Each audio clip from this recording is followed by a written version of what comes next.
Hello lords and ladies, welcome back to Cartoon Hangout, your place for all things cartoon. There may be some spoilers in this review, so watch at your own peril. I don't know much about the cyberpunk genre, and I know even less about the game put out by CD Projekt Red, but I was assured no knowledge was needed to watch Studio Trigger's Edgerunners, and that turned out to be true. I'm sure there's Easter eggs hidden throughout the series' 10 episodes, but you definitely do not need to play the game, dealing with its bugs, in order to enjoy this anime.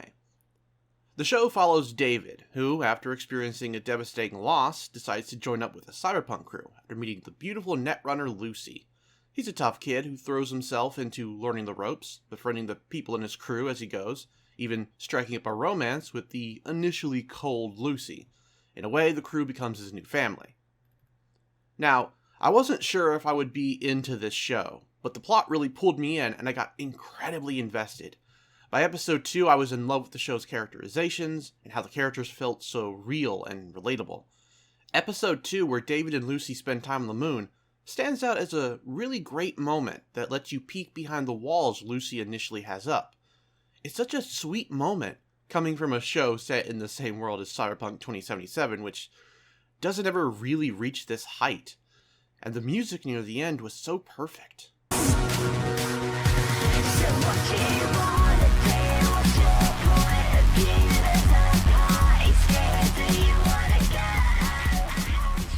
I was also impressed with the world building. Night City and its corruption were enthralling to learn about.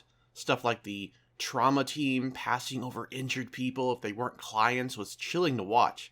It's callous, and is capitalism at its utter worst. Hell, even David's mom ultimately dies because she doesn't have the right package. Kinda shines a light on how our world can be sometimes, although Night City's is a much more extreme example. At least our ambulance drivers will actually pick you up. The show also does a really bang-up job of showing how advances in technology can lead to humans abandoning their humanity by adopting cybernetics into their bodies or automating things like cremation into an almost vending machine type system. Despite the shine and polish of a world like Cyberpunk, deep down it's a horrible place to live in. I also really got attached to the characters in this show. They all stand out with great designs and personalities, like Lucy, Maine, or the resident lolly, Rebecca. It's been a long time since I watched any anime that touched me as much as Edgerunners did. Seriously, I cannot praise this show enough. This show can be sweet and endearing one moment, then heart-wrenching in others. When certain characters died, it tugged at my heartstrings. These characters also weren't perfect. They had flaws. It made them feel more human. Ironic, given the world's setting and the use of cybernetic enhancements that ultimately took away people's humanity.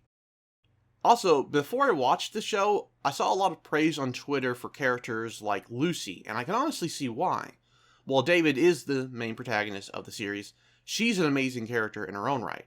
I really warmed up to her as the show progressed, going from a closed-off, cold character who sets up David to be captured by her crew to someone you really want to see be happy in the end. I'd also be remiss if I didn't point out how hot she is. There's plenty of scenes of her nude, but they never really come off that fan service-y. They're just there, which is surprising for an anime.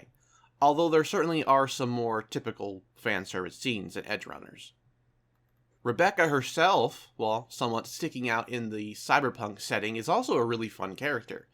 She doesn't get too much screen time versus some other characters, which is a bit criminal, but every scene she's in, she manages to dominate.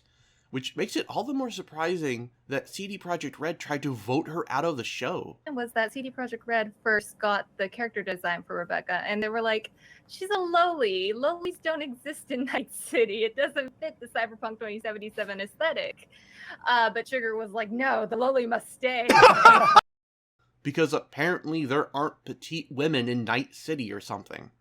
Luckily, Studio Trigger said she had to stay, and so we weren't robbed of her tiny outbursts. He's your errand boy. Work it over yourself, cheap ass! In the show, she seems to have the hots for David, but unfortunately, he only has eyes for Lucy, and while I did root for the former couple, I couldn't help but feel for Rebecca.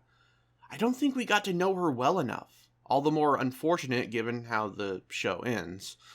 Honestly, she reminds me a bit of some old-school anime female characters, like the ones from Tenchi Muyo, as well as DC Comics' Harley Quinn, especially when this scene happens. Let's run dry! Got a little bitch ran out of juice! Suck her up!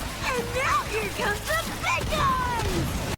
Going back to David, I really have to give Studio Trigger props with writing him. A problem that plagues a lot of anime is their bland, overpowered male protagonists, who can do whatever they want because they're special, and that's still here, of course, but never once did David come off as too overpowered, at least in my opinion. He still had limits like anyone else, just a higher tolerance. There was always the concern that he could be pushed over the edge into cyberpsychosis, which is what happens when you're more or less driven insane by having too much chrome, as they refer to it in the show. And even in the end, the show subverts that OP protagonist trend with how David's story concludes. He didn't win through the power of friendship, though he is momentarily brought back to his senses with a kiss. He just managed to give his friends enough time to escape, happy in the end to know that Lucy would go on living and follow her dream. Now, the show itself is also gorgeous to look at, with its beautiful expressive animation and the backdrop of the city itself. Night City gets brought to life in a way I don't even think the game manages to do. There's so many standout scenes in the show, I don't think I could even list them all. That's how great a job Trigger did this time around. The tech looks sleek, the people look nova, to borrow a term from the show, and the action is out of this world. I was always on the edge when shit went down, and I wanted to note that despite the show having plenty of gory scenes, it somehow wasn't really that disgusting. I don't really know how to explain it, because usually shots like these make my stomach turn at times, but the style is just exaggerated enough that's brutal, but not too brutal, if that makes any goddamn sense. Another thing I loved and was surprised by was the music. I normally don't pay much attention to the soundtracks of shows, but Edgerunner had some really standout music, especially the opening song, This Fire. I didn't expect music like this in an anime, but it was a pleasant surprise that helped set this show apart from other anime I've seen in the past. Just listen to this part from episode 1 to see what I mean.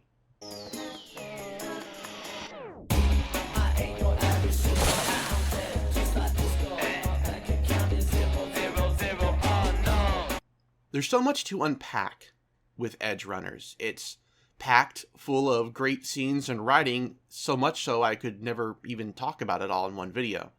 The show's filled with tons of depth and heart.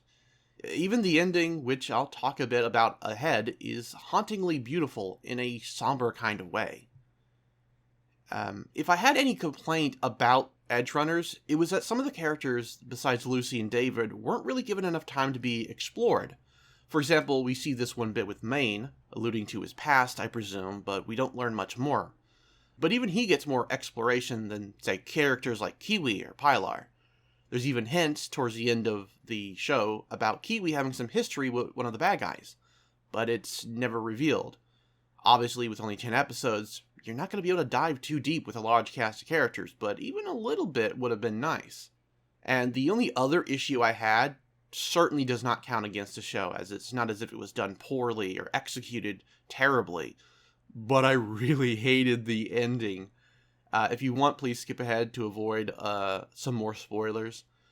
It's sad as hell, and it left me feeling super depressed afterwards.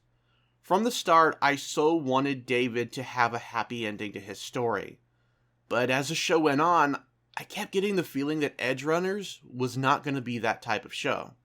He fought for other people's dreams, despite never having one of his own, and he died for it, so his friends could get away, so that Lucy could go to the moon and achieve her dream. It's a bitter finale to an otherwise breathtaking show, and despite all that, I would still recommend it because I think it's worth it.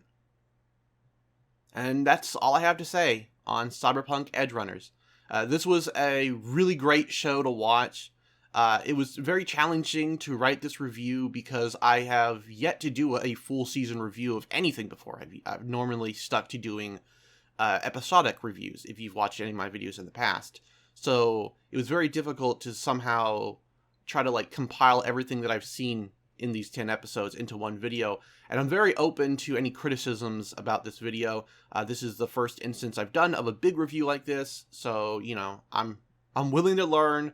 Eventually I will do another video like this and review an entire season or something, and I want to make sure that I get it right, so if there's any spots where you thought I could have, you know, filled you guys in on more of the show, please let me know. I'd appreciate it. And now, if you've seen Edgerunners, please chime in below with your opinions on it or your favorite characters. I have a feeling that a lot of people really liked Rebecca, at least going by my Twitter timeline. And if you want to see more reviews like this, please subscribe. I will be doing maybe another video on Cyberpunk Edgerunners if this video does well enough. And of course, Halloween's coming up next month, so I'm already starting to hash out what kind of like spooky reviews I'm going to do. So if you want to watch that, please consider becoming a member or just subscribing in general. Alright, I think that's all I have to say. Thanks for watching, and take care.